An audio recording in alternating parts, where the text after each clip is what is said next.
নমস্কার, প্রীতি ভালো কথা ইউটিউব চ্যানেলে আপনাকে স্বাগত।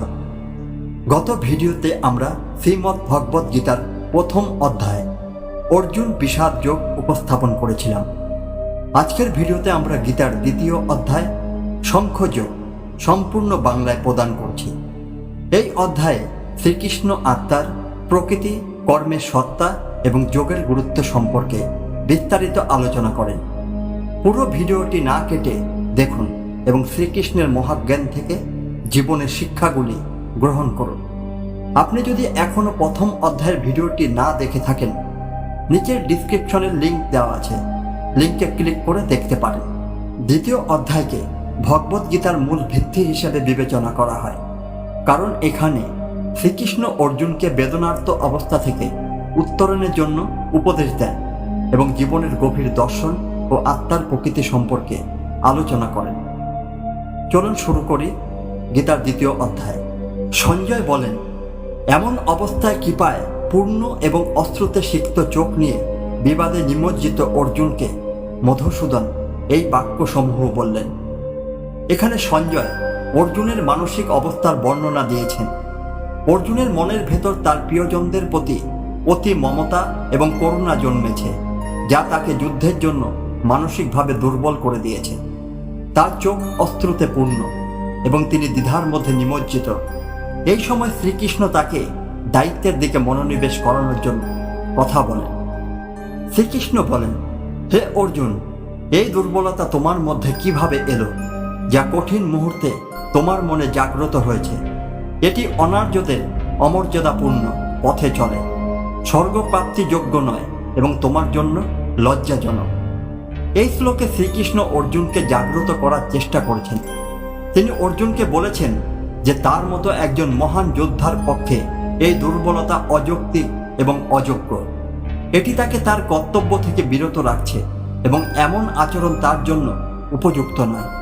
শ্রীকৃষ্ণ অর্জুনকে তার নিজের অবস্থার দিকে মনোনিবেশ করতে বলছেন, যেন তিনি তার কর্মকে গুরুত্ব দিয়ে ভাবতে পারেন। শ্রীকৃষ্ণ বলেন, হে পার্থ, এই কাপুরুষতার কাছে আত্মসমর্পণ করো না, এটি তোমার জন্য উপযুক্ত নয়। হৃদয়ে এই সামান্য দুর্বলতা পরিত্যাগ করো এবং উঠে দাঁড়াও। হে পরন্তপ শত্রু দমনকারী। এই শ্লোকে শ্রীকৃষ্ণ আরো শক্তভাবে অর্জুনকে বলছেন যে তার দায়িত্ব পালনের দ্বিধা ও দুর্বলতা তাকে কেবল কাপুরুষত্বের দিকে নিয়ে যাচ্ছে। তিনি অর্জুনকে তার মানসিক দুর্বলতা ত্যাগ করতে এবং তার প্রকৃত আত্মবিশ্বাসকে ফিরিয়ে আনার উপদেশ দিচ্ছেন। যোদ্ধা হিসেবে অর্জুনের কর্তব্য হল শত্রুদের দমন করা এবং সত্যের পথে লড়াই করা, আর এই শ্লোক সেই মনোবল ফিরিয়ে আনার প্রচেষ্টা।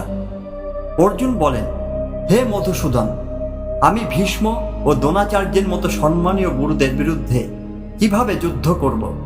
তাদের তীর দিয়ে আঘাত করা আমার পক্ষে সম্ভব নয়।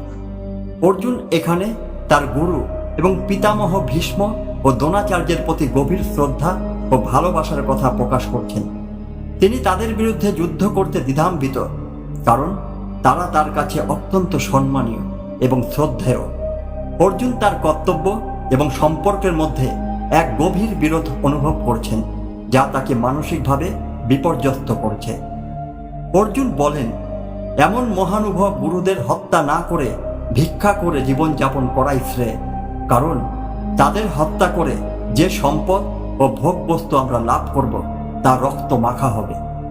অর্জুন তার নৈতিক দ্বিধার কথা এখানে আরো স্পষ্টভাবে প্রকাশ করছেন।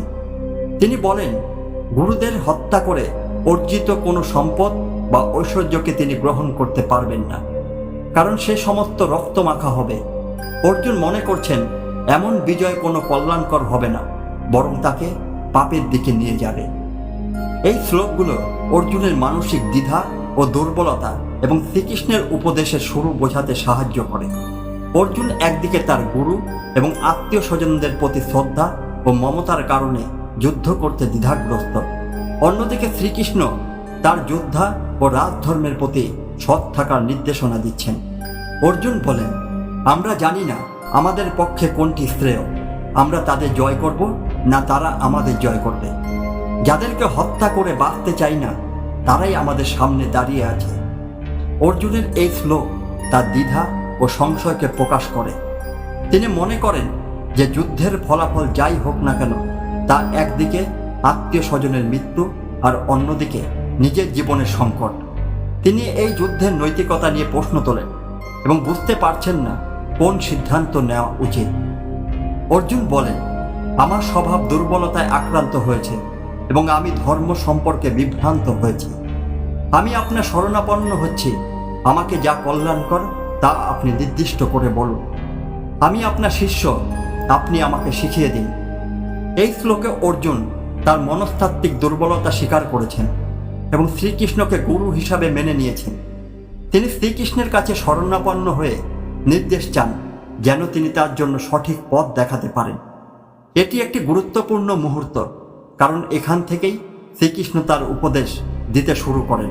শ্রীকৃষ্ণের শরণাপন্ন হওয়ার পর অর্জুন তার মানসিক অবস্থার কথা আরও বিস্তারিতভাবে প্রকাশ করেছেন এবং তার প্রতি শ্রীকৃষ্ণের নির্দেশনা চাচ্ছেন। অর্জুন বলেন, আমি এমন কোনো উপায় দেখতে পাচ্ছি না যা আমার শোককে দূর করতে পারে। আমি এই পৃথিবীর অতি সমৃদ্ধ রাজ্য বা স্বর্গের রাজ্য লাভ করলেও আমার শোক দূর হবে না। অর্জুন এই শ্লোকে তার মানসিক অবস্থা চরম গভীরতায় পৌঁছেছেন। তিনি শ্রীকৃষ্ণকে বলছেন যে পৃথিবীর বা স্বর্গের সব রকমের ভোগ বিলাস এবং সম্পদ ও তার এই যন্ত্রণাকে মুছিয়ে দিতে পারবে না। তিনি গভীরভাবে বিষাদগ্রস্ত এবং তিনি জানেন না কিভাবে এই অবস্থা থেকে উত্তরণ সম্ভব। সঞ্জয় বলেন, এভাবে ঋষিকেশের কাছে কথা বলে গুডাকেশ, যিনি শত্রু দমনকারী, আমি যুদ্ধ করব না বলে চুপ হয়ে গেলেন। এখানে সঞ্জয় বলছেন, অর্জুন শ্রীকৃষ্ণকে তার যুদ্ধ না করার সিদ্ধান্ত জানিয়ে নিশ্চুপ হয়ে গেলেন। তার মনের ভেতর এক চরম দুঃখ এবং বিষাদের অবস্থা বিরাজ করছে এবং সেই অবস্থায় তিনি শ্রীকৃষ্ণের সামনে যুদ্ধ থেকে সরে দাঁড়ানোর কথা ঘোষণা করছেন। এটি একটি সংকটজনক মুহূর্ত, যেখানে অর্জুনের মানসিক অবস্থা আরও গভীরতর হয়ে উঠছে। শ্রীকৃষ্ণ বলেন, এমন অবস্থায় যখন অর্জুনের মন করুণাময় পরিপূর্ণ এবং তার চোখ অশ্রুতে সিক্ত, তখন মধুসূদন এই বাক্যসমূহ। এই শ্লোকে শ্রীকৃষ্ণ অর্জুনের মনের অবস্থা দেখে তাকে কথা বলতে শুরু করেন। শ্রীকৃষ্ণ এখানে অর্জুনের মানসিক কষ্টকে উপলব্ধি করছেন এবং এখন তিনি তাকে ধর্ম ও কর্ম সম্পর্কে গুরুত্বপূর্ণ শিক্ষা দিতে শুরু করবেন। এটি ভগবদ্গীতার সবচেয়ে গুরুত্বপূর্ণ অংশের সূচনা, যেখানে শ্রীকৃষ্ণ অর্জুনকে তার দ্বিধা থেকে মুক্ত করে সঠিক দায়িত্বের পথে পরিচালিত করতে শুরু করবেন। এই শ্লোকগুলোর মাধ্যমে অর্জুন তার দ্বিধা ও মানসিক যন্ত্রণা সম্পর্কে শ্রীকৃষ্ণকে জানিয়েছেন এবং শ্রীকৃষ্ণ অর্জুনকে সঠিক পথে নির্দেশনা দিতে প্রস্তুতি দিচ্ছেন। এই অংশে শ্রীকৃষ্ণ অর্জুনকে প্রথমবারের মতো জীবন, মৃত্যু এবং আত্মার প্রকৃতি সম্পর্কে আলোচনা শুরু করেন।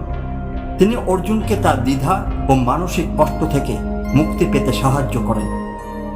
শ্রীকৃষ্ণ বলেন, তুমি যাদের জন্য শোক করছো তারা শোচনীয় নয় এবং তোমার বাক্য ও প্রজ্ঞার মতো মনে হচ্ছে না। পণ্ডিতেরা জীবিত বা মৃতের জন্য শোক করেন না। শ্রীকৃষ্ণ অর্জুনকে বলছেন যে তার শোক করার কারণ যথার্থ নয়। পণ্ডিত অর্থাৎ যিনি সত্যিকারের জ্ঞানী, তারা জানেন যে আত্মা অবিনশ্বর, তাই জীবিত বা মৃত কারো জন্য শোক করা উচিত নয়। অর্জুনের শোক মূলত তার অজ্ঞতা থেকে এসেছে, কারণ তিনি এই জ্ঞানটি এখনো অর্জন করেননি। শ্রীকৃষ্ণ বলেন, না আমি কোনো কালে ছিলাম না, না তুমি ছিলে না, না এই রাজাগণ ছিল না, এবং ভবিষ্যতেও আমরা কেউই বিনষ্ট হব না। এই শ্লোকে শ্রীকৃষ্ণ আত্মার অবিনশ্বরতার বিষয়ে উপদেশ দিয়েছেন। তিনি অর্জুনকে বলছেন, আত্মার কোনো শুরু বা শেষ নেই। আমরা সবাই চিরকাল ছিলাম, আমি এবং তুমি আছি এবং থাকব। শারীরিক মৃত্যুর পরেও আত্মার অস্তিত্ব থাকে, তাই মৃত্যুকে ভয় করা বা শোক করা অযৌক্তিক।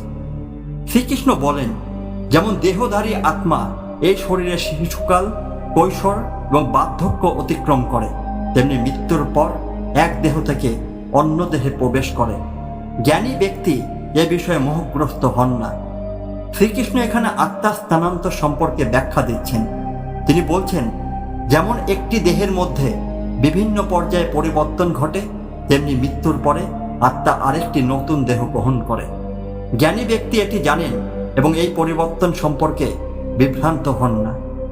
শ্রীকৃষ্ণ বলেন, হে কুন্তী পুত্র, ইন্দ্রিয় এবং ইন্দ্রিয় বোধের মাধ্যমে শীত, গ্রীষ্ম, সুখ এবং দুঃখ অনুভূত হয়। এগুলো অস্থায়ী, আসে এবং যায়, তাই তুমি এগুলোর সহ্য করো। এই শ্লোকে শ্রীকৃষ্ণ অর্জুনকে বোঝাচ্ছেন যে সুখ, দুঃখ বা শীত, গ্রীষ্মের মতো অনুভূতিগুলো সাময়িক এবং অস্থায়ী। এগুলো এক সময় আসে এবং এক সময় চলে যায়। এই পরিবর্তনগুলোর প্রভাবে মানসিকভাবে দিশেহারা হওয়া উচিত নয়, বরং ধৈর্য ধরে এগুলো সহ্য করতে হবে। শ্রীকৃষ্ণ বলেন, হে পুরুষদের মধ্যে শ্রেষ্ঠ যে ব্যক্তি সুখ দুঃখ দ্বারা ব্যথিত হয় না এবং সমানভাবে গ্রহণ করে, সে ব্যক্তি অমৃত লাভের যোগ্য হয়। শ্রীকৃষ্ণ শ্লোকের বলেছেন, যে ব্যক্তি সুখ এবং দুঃখ উভয়কে সমানভাবে গ্রহণ করতে পারে এবং এই জাগতিক অনুভূতিগুলো দ্বারা বিচলিত হয় না, সেই ব্যক্তি মুক্তি বা অমৃতের যোগ্যতা অর্জন করে। এই স্থিতপ্রজ্ঞা বা মানসিক স্থিরতাই মুক্তির পথ। এই শ্লোকগুলোর মধ্যে শ্রীকৃষ্ণ আত্মার প্রকৃতি, জীবনের অস্থায়িত্ব এবং ধৈর্য ও মানসিক স্থিরতার গুরুত্ব সম্পর্কে আলোচনা করছেন। তিনি অর্জুনকে জাগতিক সুখ দুঃখকে অস্থায়ী হিসাবে গ্রহণ করতে বলছেন এবং প্রকৃত জ্ঞান অর্জনের মাধ্যমে এই দ্বন্দ্ব থেকে মুক্ত হওয়ার পরামর্শ দিচ্ছেন। এই অংশে শ্রীকৃষ্ণ আত্মা এবং দেহের প্রকৃতি সম্পর্কে আরও বিস্তারিতভাবে অর্জুনকে শিক্ষা দিতে থাকেন। তিনি আত্মার অবিনশ্বরতা এবং শরীরের অস্থায়িত্ব সম্পর্কে ব্যাখ্যা করেন। শ্রীকৃষ্ণ বলেন, অসত্যের কোনো অস্তিত্ব নেই এবং সত্যের কখনো বিনাশ হয় না। সত্যেরও অসত্যের প্রকৃতি জ্ঞানীরা দেখছেন। এই শ্লোকে শ্রীকৃষ্ণ আত্মা এবং দেহের পার্থক্য ব্যাখ্যা করছেন। দেহ ক্ষণস্থায়ী, অস্থায়ী বা অসত্য, এর কোনো স্থায়ী অস্তিত্ব নেই। তবে আত্মা চিরন্তন এবং অবিনশ্বর, যা সত্য। জ্ঞানীরা এই পার্থক্যটি বোঝেন এবং আত্মাকে চিরকালীন হিসেবে দেখেন। শ্রীকৃষ্ণ বলেন, জানবে যে আত্মা অবিনশ্বর, যার দ্বারা সমস্ত কিছু পরিব্যাপ্ত হয়েছে। এই অবিনশ্বর আত্মার বিনাশ করতে কেউ পারে না। শ্রীকৃষ্ণ এখানে আত্মার অবিনশ্বরতা ও সর্বব্যাপিতার কথা বলছেন। আত্মা সারা পৃথিবীতে সর্বকিছুকে পরিব্যাপ্ত করেছে এবং এটিকে বিনাশ করার ক্ষমতা কারও নেই। এই সত্যকে উপলব্ধি করাই জ্ঞানীর কাজ। শ্রীকৃষ্ণ বলেন, এই দেহগুলো নশ্বর, কিন্তু দেহধারী আত্মা চিরন্তন, অবিনশ্বর এবং অপরিমেয়। তাই হে ভারত, তুমি যুদ্ধ করো। শ্রীকৃষ্ণ বলছেন যে দেহ ক্ষণস্থায়ী এবং ধ্বংসশীল হলেও আত্মা চিরন্তন ও বিনাশরহিত। তাই অর্জুনকে তার কর্তব্য পালন করতে হবে, যা এই ক্ষেত্রে যুদ্ধ, কারণ আত্মাকে কেউ ধ্বংস করতে পারে না। তাই মৃত্যুকে ভয় পাওয়ার কোনো কারণ নেই। শ্রীকৃষ্ণ বলেন যে আত্মাকে হত্যাকারী মনে করে বা যেভাবে আত্মা নিহত হয়েছে, তারা উভয়ই জানে না আত্মা না কাউকে হত্যা করে, না কেউ আত্মাকে হত্যা করতে পারে। শ্রীকৃষ্ণ এখানে স্পষ্টভাবে বলছেন, আত্মা অমর এবং কেউ তাকে হত্যা করতে পারে না। দেহ ধ্বংস হতে পারে, কিন্তু আত্মা চিরকালীন এবং অজেয়। যারা আত্মাকে হত্যা করার বা নিহত হওয়ার ধারণা পোষণ করে, তারা আসলে অজ্ঞান। শ্রীকৃষ্ণ বলেন, আত্মার কখনো জন্ম হয় না এবং আত্মা কখনোই মরে না। আত্মা না জন্মায় না ধ্বংস হয়, এটি চিরন্তন, শাশ্বত এবং প্রাচীন। শরীর ধ্বংস হলে আত্মা ধ্বংস হয় না। এই শ্লোকে শ্রীকৃষ্ণ আত্মার অমরত্ব এবং চিরন্তনতা সম্পর্কে পরিষ্কার ব্যাখ্যা দিচ্ছেন। আত্মা কোনো সময় জন্মায় না এবং মৃত্যু কখনো তাকে স্পর্শ করে না। শরীর ধ্বংস হলে আত্মা ধ্বংস হয় না। আত্মা চিরকাল বিদ্যমান থাকে এবং দেহের পরিবর্তনের সাথে তার কোনো সম্পর্ক নেই। এই শ্লোকগুলোর মধ্যে শ্রীকৃষ্ণ আত্মার প্রকৃতি সম্পর্কে আরও গভীর আলোচনা করেছে। আত্মা চিরন্তন, অবিনশ্বর এবং ধ্বংসাতীত। দেহ নশ্বর এবং সাময়িক।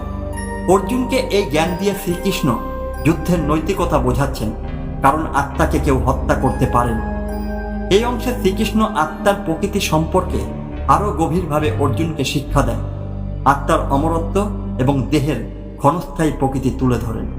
শ্রীকৃষ্ণ বলেন, যে ব্যক্তি জানে আত্মা অবিনশ্বর, চিরস্থায়ী, অজন্মা এবং অক্ষয়, সেই ব্যক্তি কাকে হত্যা করবে বা কাকে হত্যা করা যেতে পারে। এই শ্লোকে শ্রীকৃষ্ণ আত্মার অবিনশ্বরতা এবং অক্ষয়তা ব্যাখ্যা করছেন। তিনি বলছেন, যে ব্যক্তি আত্মার প্রকৃতি সম্পর্কে সচেতন সে কখনোই কাউকে হত্যা করার কথা ভাবতে পারে না, কারণ আত্মাকে হত্যা করা যায় না। যুদ্ধের সময় দেহ ধ্বংস হতে পারে, কিন্তু আত্মা অবিনশ্বর। শ্রীকৃষ্ণ বলেন, যেমন মানুষ পুরানো বস্ত্র ত্যাগ করে নতুন বস্ত্র ধারণ করে, তেমনি আত্মা পুরাতন দেহ ত্যাগ করে নতুন দেহ ধারণ করে। এই শ্লোকে শ্রীকৃষ্ণ আত্মার দেহ পরিবর্তনের প্রক্রিয়াকে একটি সরল উদাহরণ দিয়ে ব্যাখ্যা করেছেন। তিনি বলছেন, আত্মা যেমন একটি পুরানো দেহ ত্যাগ করে নতুন দেহ গ্রহণ করে, তেমনি আমরা পুরানো বস্ত্র ছেড়ে নতুন বস্ত্র ধারণ করি। তাই মৃত্যুকে শোকের কারণ হিসাবে দেখা উচিত নয়, কারণ এটি আত্মার জন্য শুধুই দেহ পরিবর্তনের একটি প্রক্রিয়া। শ্রীকৃষ্ণ বলেন, শস্ত্র আত্মাকে ছেদন করতে পারে না, অগ্নি আত্মাকে দগ্ধ করতে পারে না, জল আত্মাকে ভিজাতে পারে না এবং বায়ু আত্মাকে শুকোতে পারে না। এই শ্লোকে শ্রীকৃষ্ণ আত্মার অক্ষয় প্রকৃতি তুলে ধরেছেন। আত্মা কোনো শারীরিক উপাদান দ্বারা ক্ষতিগ্রস্ত হয় না। শারীরিক অস্ত্র, অগ্নি, জল বা বায়ু কিছুই আত্মাকে ধ্বংস করতে বা প্রভাবিত করতে পারে না। এই কারণে আত্মাকে কখনো ধ্বংস করা যায় না। শ্রীকৃষ্ণ বলেন, আত্মাকে ছেদন করা যায় না, আত্মাকে দগ্ধ করা যায় না, আত্মা ভেজে না এবং আত্মাকে শুকোনো যায় না। আত্মা চিরস্থায়ী, সর্বব্যাপী, অচল এবং চিরন্তন। শ্রীকৃষ্ণ এখানে আত্মার অপরিবর্তনীয় এবং চিরস্থায়ী প্রকৃতি ব্যাখ্যা করছেন। আত্মাকে কোনো উপায়ে ধ্বংস করা যায় না বা পরিবর্তন করা যায় না। আত্মা সর্বত্র বিদ্যমান এবং এটি চিরন্তন। শ্রীকৃষ্ণ বলেন, আত্মা অব্যক্ত, অচিন্ত এবং অবিকার, তাই আত্মার জন্য তোমার শোক করা উচিত নয়। এই শ্লোকে শ্রীকৃষ্ণ অর্জুনকে বলেছেন যে আত্মা অব্যক্ত অর্থাৎ ইন্দ্রিয় দ্বারা অনুভব করা যায় না, অচিন্ত অর্থাৎ মন দিয়ে বোঝা যায় না এবং অবিকার অর্থাৎ কোনো পরিবর্তনের মধ্যে পড়ে না। সুতরাং এর জন্য শোক করা বা দুঃখিত হওয়া অযৌক্তিক। এই শ্লোকগুলোতে শ্রীকৃষ্ণ আত্মার প্রকৃতির ওপর আরও গভীরভাবে আলোকপাত করেছেন। তিনি বলছেন, আত্মা চিরস্থায়ী, অবিনশ্বর এবং ধ্বংসাতীত। শরীর ধ্বংস হয়, কিন্তু আত্মা অপরিবর্তনীয় এবং অজেয়। মৃত্যুকে শোক বা ভয়ের কারণ হিসাবে দেখা উচিত নয়, কারণ এটি আত্মার জন্য শুধুমাত্র দেহ পরিবর্তন মাত্র। এই অংশে শ্রীকৃষ্ণ অর্জুনকে জীবনের অস্বাভাবিক প্রকৃতি এবং মৃত্যুর অনিবার্যতা সম্পর্কে আরও স্পষ্ট ব্যাখ্যা দেন। তিনি অর্জুনকে বোঝাতে থাকেন যে আত্মার অবিনশ্বরতা বোঝার পরেও যদি কেউ আত্মাকে ক্ষণস্থায়ী ভাবে, তবুও শোকের কোনো কারণ নেই। শ্রীকৃষ্ণ বলেন, যদি তুমি মনে করো আত্মা সদা জন্মায় এবং বারবার মরে, তবুও মহাবাহু, তোমার জন্য শোক করার কোনো কারণ নেই।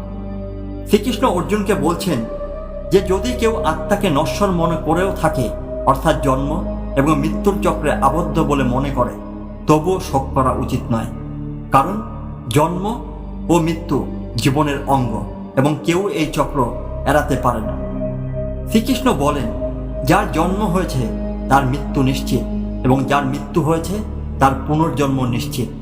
অতএব যা অবশ্যম্ভাবী, তার জন্য শোক করার কোনো কারণ নেই।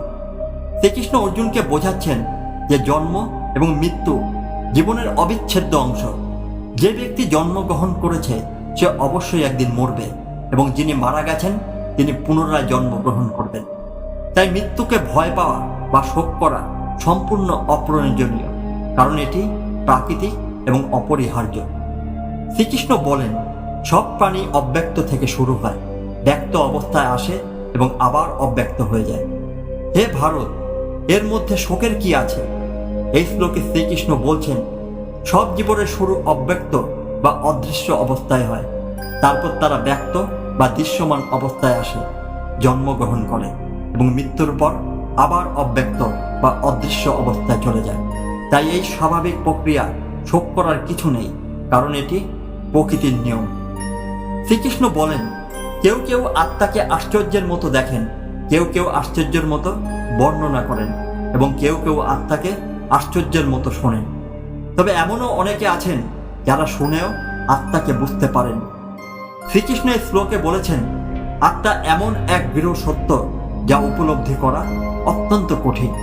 কিছু লোক আত্মাকে আশ্চর্যজনক কিছু মনে করে দেখেন, কিছু লোক তা নিয়ে আলোচনা করেন এবং কেউ তা শ্রবণ করেন। কিন্তু এমন অনেকেই আছেন যারা আত্মার কথা শুনলেও তা সত্যিকার অর্থ বুঝতে পারেন। আত্মার প্রকৃত স্বরূপ বোঝা সহজ নয়, এটি গভীর উপলব্ধির বিষয়। শ্রীকৃষ্ণ বলেন, হে ভারত, আত্মা সর্বদা অবিনশ্বর এবং অজেয়। যদি তা এই দেহের মধ্যে অবস্থান করে, তাই সকল জীবের জন্য শোক করা উচিত নয়।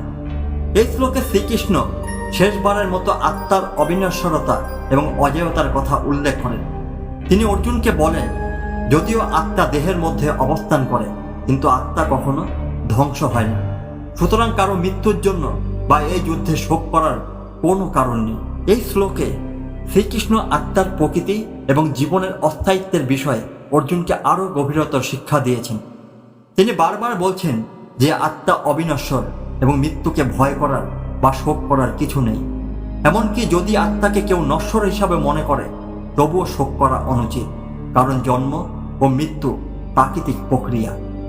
এই অংশে শ্রীকৃষ্ণ অর্জুনকে তার ক্ষত্রিয় ধর্ম এবং কর্তব্য সম্পর্কে শিক্ষা দিতে থাকেন। তিনি অর্জুনকে বোঝাতে চেষ্টা করেন যে ক্ষত্রিয় হিসাবে তার জন্য যুদ্ধ করা একটি পবিত্র কর্তব্য। শ্রীকৃষ্ণ বলেন, তোমার নিজস্ব ধর্ম বিবেচনা করেও তোমার কম্পিত হওয়া উচিত নয়, কারণ ধর্মময় যুদ্ধের চেয়ে ক্ষত্রিয়ের জন্য আর কিছুই শ্রেয় নয়। শ্রীকৃষ্ণ এখানে অর্জুনকে তার ক্ষত্রিয় ধর্মের কথা স্মরণ করিয়ে দিচ্ছেন। ক্ষত্রিয়দের জন্য যুদ্ধ করা একটি পবিত্র কর্তব্য এবং ধর্মীয় আদর্শ। অর্জুন একজন যোদ্ধা, তার জন্য ধর্মময় যুদ্ধের থেকে আর কিছুই শ্রেষ্ঠ নয়, তাই এই যুদ্ধ থেকে পিছিয়ে আসা উচিত নয়। শ্রীকৃষ্ণ বলেন, হে পার্থ, নিজের থেকে আসা এরকম যুদ্ধ যা স্বর্গের দ্বার খুলে দেয়, শুধুমাত্র সুখী ক্ষত্রিয়রাই লাভ করে। এই শ্লোকে শ্রীকৃষ্ণ বলছেন, এই ধরনের যুদ্ধ যা একজন ক্ষত্রিয়কে তার ধর্ম অনুসরণ করতে এবং তার কৃতিত্ব দেখাতে সুযোগ দেয়। অনেক বড় সৌভাগ্যের বিষয় এমন সুযোগ নিজে থেকে আসে এবং এই যুদ্ধের মাধ্যমে স্বর্গের দরজা খুলে যায়। তাই অর্জুনের জন্য এই যুদ্ধ একটি সৌভাগ্যের বিষয়।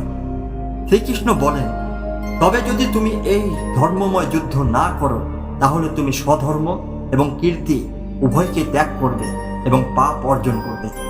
শ্রীকৃষ্ণ এখানে স্পষ্ট করে বলেছেন, যদি অর্জুন এই যুদ্ধ থেকে সরে আসেন, তবে তিনি তার ক্ষত্রিয় ধর্ম এবং নিজের কীর্তি উভয়কেই হারাবেন।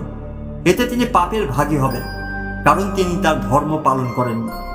শাস্ত্র অনুযায়ী ধর্মের নির্দেশিত পথ থেকে বিচ্যুত হওয়া পাপের সমান। শ্রীকৃষ্ণ বলেন, মানুষ চিরকাল তোমার অপকীর্তি কথা বলবে এবং সম্মানিত ব্যক্তির জন্য অপকীর্তি মৃত্যুর চেয়েও খারাপ। এই শ্লোকে শ্রীকৃষ্ণ অর্জুনকে তার সামাজিক অবস্থান এবং সম্মানের কথা স্মরণ করিয়ে দিচ্ছেন। একজন সম্মানিত ব্যক্তি হিসাবে যদি অর্জুন যুদ্ধ থেকে পিছু হটেন, তাহলে মানুষ তার অপকীর্তির কথা বলবে। একজন যোদ্ধার জন্য অপমান বা অপকীর্তি মৃত্যুর চেয়ে বড় দুর্ভাগ্য। শ্রীকৃষ্ণ বলেন, মহারথীরা, শক্তিশালী যোদ্ধারা ভাববে যে তুমি ভয়ের কারণে যুদ্ধ থেকে পিছিয়ে এসেছ এবং তুমি যাদের কাছে সম্মানিত ছিলে তাদের কাছে লঘু হয়ে যাবে।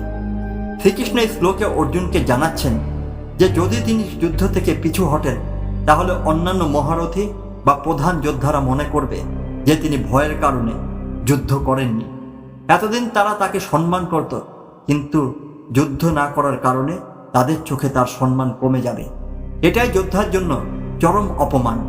এই শ্লোকগুলোতে শ্রীকৃষ্ণ অর্জুনকে তার ক্ষত্রিয় ধর্ম এবং সম্মান নিয়ে শিক্ষা দিচ্ছেন। তিনি বলছেন, একজন যোদ্ধার জন্য ধর্মময় যুদ্ধ করা একটি বড় সৌভাগ্যের বিষয়।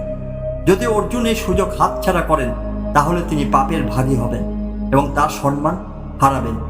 অন্যরা মনে করবে তিনি ভয়ে যুদ্ধ থেকে পিছু হটছেন, যা একজন যোদ্ধার জন্য অত্যন্ত অসম্মানজনক। এই অংশে শ্রীকৃষ্ণ অর্জুনকে যুদ্ধ থেকে সরে গেলে তার কি কি ক্ষতি হতে পারে তা আরো স্পষ্টভাবে বোঝাতে চেষ্টা করছেন এবং তিনি তাকে কর্ম ও ফলের সম্পর্ক নিয়ে শিক্ষা দিচ্ছেন। শ্রীকৃষ্ণ বলেন, তোমার শত্রুরা তোমাকে নিয়ে অনেক ধরনের অবাঞ্ছিত কথা বলবে, তোমার সামর্থ্যের নিন্দা করবে এবং এতে তোমার চেয়ে বড় দুঃখ আর কিছু হতে পারে না। এই শ্লোকে শ্রীকৃষ্ণ অর্জুনকে বোঝাচ্ছেন যে যদি তিনি যুদ্ধ থেকে পিছু হটেন, তবে তার শত্রুরা তাকে নিয়ে বাজে কথা বলবে, তার ক্ষমতা নিয়ে উপহাস করবে। একজন যোদ্ধার জন্য তার শত্রুর কাছে অসম্মানিত হওয়ার সবচেয়ে বড় লজ্জার বিষয়। তাই শত্রুরা তার দুর্বলতা নিয়ে কথা বললে সেটি হবে তার জন্য চরম অপবাদ। শ্রীকৃষ্ণ বলেন, যুদ্ধে নিহত হলে তুমি স্বর্গ লাভ করবে, আর জিতলে তুমি পৃথিবীর রাজ্য ভোগ করবে। অতএব হে কুন্তেয়, উঠে দাঁড়াও এবং যুদ্ধের জন্য প্রস্তুত হও। এই শ্লোকে শ্রীকৃষ্ণ অর্জুনকে বলেন, যুদ্ধে নিহত হলে তিনি স্বর্গের অধিকারী হবেন এবং জিতলে তিনি রাজ্য ভোগ করবেন। যাই হোক না কেন, অর্জুনের জন্য লাভই হবে, তাই তাকে সাহস করে উঠতে হবে এবং যুদ্ধ করতে হবে, কারণ এতে কোনো ক্ষতি নেই। শ্রীকৃষ্ণ বলেন, সুখ, দুঃখ, লাভ, ক্ষতি এবং জয় পরাজয় সমানভাবে গ্রহণ করে যুদ্ধ করো, তাহলে তুমি কোনো পাপ করবে না। এই শ্লোকে শ্রীকৃষ্ণ অর্জুনকে কর্মযোগের শিক্ষা দিচ্ছেন। তিনি বলছেন, সুখ, দুঃখ, লাভ, ক্ষতি, জয়, পরাজয় এসবকে সমানভাবে গ্রহণ করতে হবে এবং নিজের কর্তব্য পালন করতে হবে। যদি ফলাফলের চিন্তা না করে অর্জুন যুদ্ধ করে, তাহলে তিনি পাপের ভাগী হবেন না, কারণ এটি তার ধর্ম পালন মাত্র। শ্রীকৃষ্ণ বলেন, এ পর্যন্ত তোমাকে সাংখ্য দর্শন অনুযায়ী বুদ্ধির কথা বলছি, এখন তোমাকে যোগের কথা বলছি। এই বুদ্ধি বা জ্ঞান অনুযায়ী কাজ করলে তুমি কর্মের বন্ধন থেকে মুক্তি পাবে।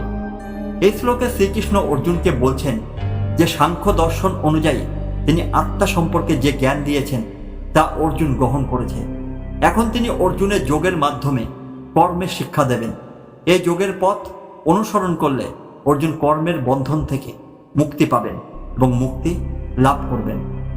শ্রীকৃষ্ণ বলেন, এই পথে কোনো প্রচেষ্টায় বৃথা যায় না, কোনো বাধাও নেই এবং এই ধর্মের সামান্য চর্চা ও মহৎ ভয় থেকে রক্ষা করে। এই শ্লোকে শ্রীকৃষ্ণ অর্জুনকে বোঝাচ্ছেন যে যোগের পথে যা কিছু চেষ্টা করা হয় তা কখনো বৃথা যায় না। সামান্য পরিমাণ হলেও এই পথ অনুসরণ করলে মহৎ ভয় থেকে মুক্তি পাওয়া যায়। কর্মযোগের পথ এতই মহৎ যে এতে সামান্য অগ্রসর হওয়া বড় বিপদ থেকে রক্ষা করতে সক্ষম। এই শ্লোকগুলোর মধ্যে শ্রীকৃষ্ণ অর্জুনকে তার কর্তব্যের প্রতি অবিচল থাকতে বলছেন। তিনি অর্জুনকে বোঝাচ্ছেন, যুদ্ধ করলে সে দুই দিক থেকে লাভবান হবে, নিহত হলে স্বর্গলাভ হবে আর জিতলে পৃথিবীর রাজ্য পাবে। যে কোনো পরিস্থিতিতে তাকে শান্তভাবে এবং নির্ভয়ে কাজ করতে হবে। যুদ্ধে সুখ, দুঃখ, লাভ, ক্ষতি, জয়, পরাজয় সমানভাবে গ্রহণ করলে সে পাপের ভাগী হবে না। এই ভিডিওটি আমরা গীতার 2য় অধ্যায়ে প্রথম 40টি শ্লোক নিয়ে আলোচনা শেষ করেছি। শ্রীকৃষ্ণের মহাজ্ঞান থেকে আমরা জীবনের গুরুত্বপূর্ণ শিক্ষা পেয়েছি, যা আমাদের সঠিক পথ দেখায়। পরবর্তী ভিডিওতে আমরা এই অধ্যায়ের বাকি শ্লোকগুলো নিয়ে বিস্তারিত আলোচনা করব। তাই আমাদের চ্যানেলটি সাবস্ক্রাইব করুন এবং সঙ্গে থাকুন, যাতে আপনি নতুন ভিডিওর আপডেট পেতে পারেন। ভিডিওটি যদি আপনার ভালো লেগে থাকে তাহলে লাইক দিন, কমেন্টে আপনার মতামত শেয়ার করুন এবং অন্যদের সাথেও শেয়ার করতে ভুলবেন না। ধন্যবাদ।